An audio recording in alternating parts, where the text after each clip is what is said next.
bulsa. Galing sa bulsa ng mga taxpayer. Pinapababa niya si Pangulo.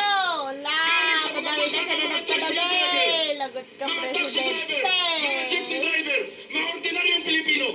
Sino po Wala naman? eh, nanonood na lang kami. Naka-live eh. Mga durugista, Live mga ngayon. sindikato.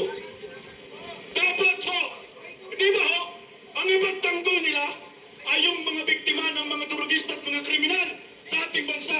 Yung mga nirip, yung mga ginahasa, yung mga matatanda.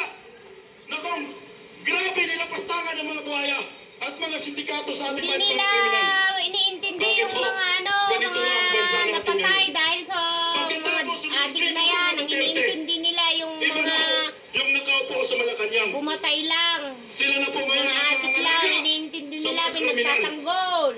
Tama pa ba ito? Kung hindi tama, Hindi nila nilalabas kahit sa pagdinig. Hindi nila nilalabas yung mga naagrabyado. sa bansang ito, magkaisa ho tayo.